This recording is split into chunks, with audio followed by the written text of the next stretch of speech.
girlfriend of 4 years that I was planning proposing to flushed away her future with me by sleeping with a bunch of guys and partying away her savings. Super long. I currently, 40M, had my ex, 35F, completely destroy our relationship while I was working out of town for a few months. This happened a year ago and wish I had these stories as a resource while going through it. I have just started to use Reddit and been reading the experiences of others here and have decided to share my story in hopes it will maybe help others. That way some good may come from some of the worst times of my life. A little backstory for context for the story and insight to some of the decisions I made. When I turned 30 I left the major city in my province. It is like a state if you are an American, because buying just a simple house is over $1 million and I don't make near enough to afford that. My goal was to move to somewhere more rural to buy a house, meet someone, get married and have a child or two. It was my only dream I had and believed I could attain it.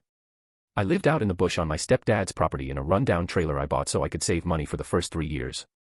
I had my dog but the loneliness of living in the middle of nowhere had got to me. By then I had saved a fair amount of money, so I decided to move into the town. It was nice, it cut my commute down by 40 minutes, I had started to make a few friends and no longer felt so isolated. It was through my friends I met my future ex. Let's call her Callie. She had a long-term boyfriend when we first met. Their relationship ended a couple of years after meeting her and we started dating a few months after. We mostly had a great relationship for the next 4 years. The only thing was it was on again off again. She would dump me after I did anything really special for her for a week and beg me to take her back. It was like clockwork. I used to think it was because of her depression and that she didn't believe she deserved to be truly happy. Nowadays I actually think she might have been cheating the whole time and just felt guilty about it when I did nice stuff for her, but I will never know the truth. I don't care what the reality is anymore anyway. Time has a funny way of making stuff like that irrelevant. We did have one bigger break of about 5 months. When it happened I took time off work to travel in my RV the whole time. From spring to summer. I really didn't like the town I lived in and decided to use the time to check out the rest of my province to figure out where I wanted to restart my life. She was basically the only reason I stayed for so long. I did have a decent job and family close by, but most people I met there were not good people. Lots of drug users, liars, and general scumbags. I had only a few real friends there. After I got back and had decided where I was going to move to, she had decided she wanted me back. She begged me to stay and be with her. She told me that she wanted to get serious.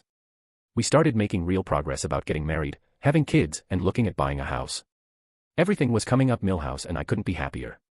So you can probably guess this is when my tale becomes interesting for you and life got real bad for me. My career is seasonal. I work from spring to the end of fall and can go on unemployment insurance or find work. My dad had asked if I could help on his farm breeding horses that winter when I had still planned to leave my town. I had promised him that I would because it would give me a place to stay before people in my field of work would be looking for employees. This had been agreed upon before me and Callie had got back together. Now I have always been a man of my word. It's something I take great pride in. I have always hated liars. I don't mind a little embellishment to make a story more fun or if two people's stories are different as long as they both believe that was how the events happened. Everyone remembers things slightly off. She was upset that I had intended to keep my word to my dad, but I had every second weekend off. The town my dad is in was only a 2-hour drive.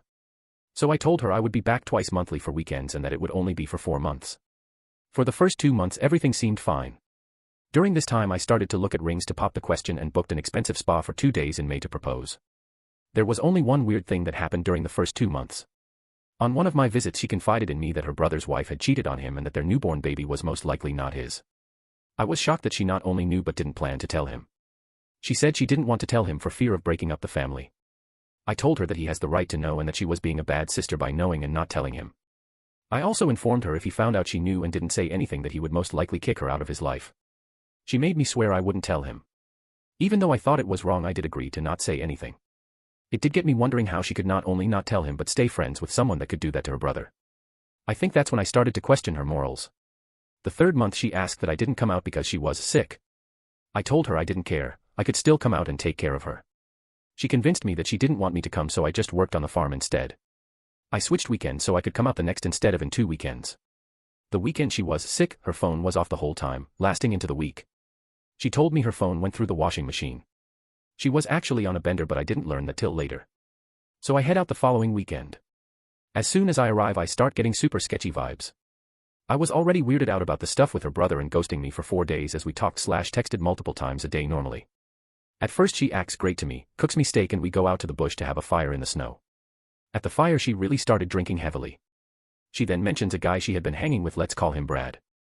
So alarm bells start going through my head. We go back to her house and she keeps drinking. I wanted to keep a clear head, so I only had 3 beers all evening. She put her phone down unlocked because of how drunk she was, and I took it to the bathroom with me to look up texts between them. I felt so guilty for doing it at first, but once I see the text between the two of them, the guilt is replaced with rage.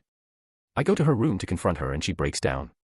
First, how dare I go through her phone? This never would have happened if I would have broken my promise to my dad. Nothing really happened between them. Blah, blah, blah. I was furious and drove off. She blows up my phone the whole time. I don't answer. 10 minutes after I left, her mother called me. She lives at her mom's house. I took the call and her mom said she is freaking out and has harmed herself. I decide to go back and she has a bandage wrapped around her arm. Her mom hid all the sharp objects she could find. She was having a full-on panic attack and begs me to not leave. I told her I would stay if she told me the truth.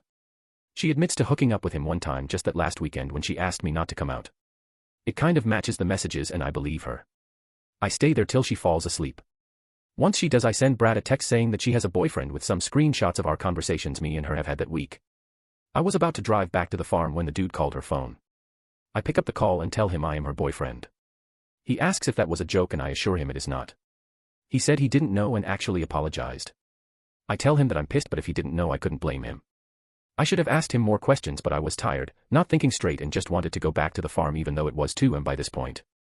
I get home and crash. Turned my ringer off because I know once she wakes up she will start calling like crazy. After getting the horses in for the night, I decided to look at my phone for the first time all day. Around 30 missed calls and a ton of texts. I decide I need another day before I talk to her.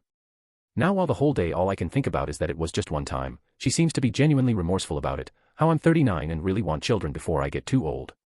I took a call from her the next day on Sunday in the morning. She is still wasted. She hadn't stopped drinking since I was there Friday.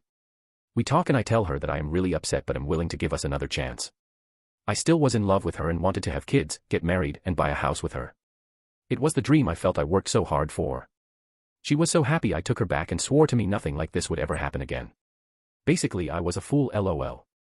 So I decided on my next set of days off to borrow my stepdad's summer home on the river so we can have the place to ourselves. I grab food that she loves so I can cook her dinner and try to make it very romantic. I want to rekindle my love with her, so I wanted to go all out on an amazing weekend. I pick her up and she is already a little drunk. I kind of wanted to hang sober, but I don't want to mess up with her, so don't say anything, thinking we can do a sober day when I take her out to go shopping and dinner the next day. When we get there she gets hammered. Callie had brought a big of bottle Fireball on top of a bunch of White Claws. I again didn't really drink that night. Once she was drunk and tired I carried her to the bed. As Callie is in my arms she looks up at me and says in slurred words, "I don't know why you even felt threatened by Joe." I ask, "What did you just say?" "I don't know why you even felt threatened by Brad," she replied. I put her to bed and my mind starts racing. Now her ex before me has a really close name to the one she said first, but I also know she has a friend named Joe I only met a couple of times. They were not close or even hung out but were more like acquaintances. I go in her purse to look at her phone again, but the battery is dead and I can't find her charger. I have an iPhone so I can't charge it up to look. I didn't sleep that well that night with everything going on in my head. I woke up at 6 a.m. to her being very loud on the phone. I went out to the living room and she had drank all the booze left over from the night before.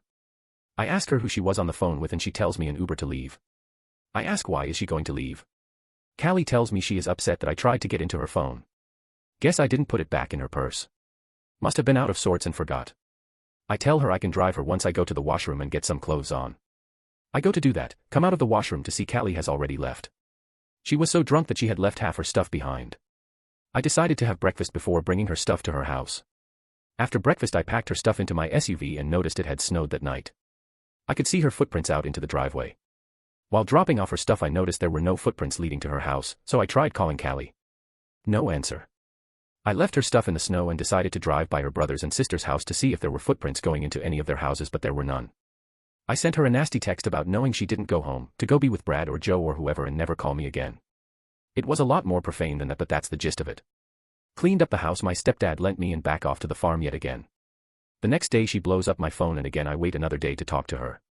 She tells me that she went home, but I know that can't be true from the snow, but she says I must have been mistaken. She apologizes for getting drunk and leavening and that she is going to stop drinking after her birthday in 2 weeks. She has rented a hotel in the town I'm in for her birthday and wants to spend it with me. I agree just because I have to know the truth and want to look at her phone to make sure I am not crazy. She had gaslit me to the point I was questioning what I saw with my own eyes. A couple of days later I decided to send Joe a message on Facebook to see if he would give me the truth. I get a text from her telling me not to bug her friend and that she is embarrassed. I apologize and tell her I am excited about her birthday soon. The weekend of her birthday comes, so I go to meet her at the hotel. She brought her sister and other friend along. It actually is a really fun time. The girls did coke the first night into the second evening. I don't really like it, but I figured she can let loose, especially if she is going to stop drinking after her birthday. I also knew by Saturday night that they would all crash hard, so it would give me time to look at her phone so I could know the truth. As I mentioned, the weekend was really fun, so I felt bad about going into her phone yet again. I did it anyway and my whole world came crashing down. Now I figured that I would maybe see Brad or Joe texts and Facebook messages. Seemed like Brad was done, but Joe and her were totally hooking up. I also found out that she had slept with 3 other guys. I also saw she was using coke all the time now. She did it maybe 3 times a year when we dated, but now it was every weekend. It looked like she started using regularly right before I left for the farm. Joe helped get it for her too. Out of all the guys, he was the one she hung with the most. Turns out he was also a meth head who was trying to quit for her. She also went to his house the morning she left the other weekend to hook up and buy coke. I was floored. I just stared and took screenshots till the early morning. I decided I wasn't just going to dump her, but I wanted to ruin her life, not realizing she was already doing that all by herself, but hindsight is 20/20. So I started coming up with a plan of what I was going to do. I woke up the next morning and acted like everything was fine and went back to the farm. I was still so upset and didn't want to harm myself or others, so had a family friend take my firearms for a while. I don't think I would have used them on myself or others, but I knew I wasn't thinking clearly and didn't want them in my house while I was like that. I didn't have to see her till I moved back, because the next set I had off, I had tickets for a concert in the city I used to live in. During that time all I thought about was how I was going to do something to ruin her life. I came up with some small things, but my main plan was to pretend like we were fine and ghost her when my contract was up with my boss next winter. I had promised him another year after Callie and I had gotten back together. Just typing it out makes me look back and cringe that I was so crazy. When I went to the city for the concert, I told my best friend, my brother, and a few others my plan. No one liked it and thought I should just go no contact, cut her straight out of my life. That probably was the smart thing to do, but emotion was clouding my judgment. Also, you all would get this story. They even informed me that because I would be lying to her, that I would be compromising my morals and turning into a worse person they didn't recognize. I either didn't see it that way or care. I have a hard time recalling what my brain was thinking during that time. All seems like a haze now that it's been a year. I think I was really upset that my dream and all I had worked for was ruined. A friend later said I may have been in love with the dream and not her. Maybe that's the reason I kept up all this insanity. My time on the farm had come to an end and I was moving back to the town me and my ex lived in. I was set with my plan, excited to implement it and have what I considered just. But you know what they say of the best laid plans. My ex wanted to go to hang at her brother's as a welcome home party. I went but ended up drinking. Heavily drinking, to the point of blackout. I don't remember much from that night but have had it recounted for me. I woke up in the drunk tank. Guess I couldn't lie and play it cool then, huh? The story I was told later is, while at her brother's I had gotten drunk and loud.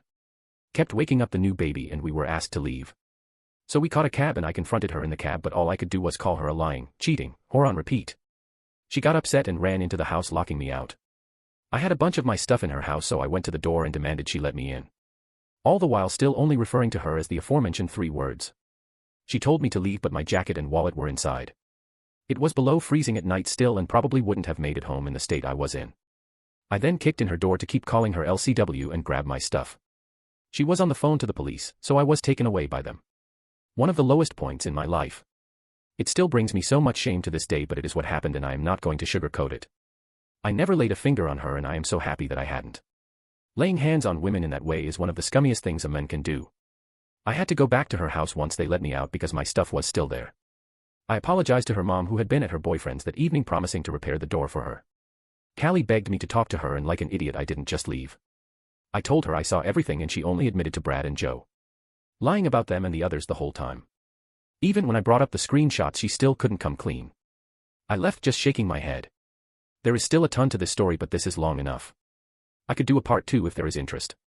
Catching you folks up to where I am now and the messed up things that happened in between.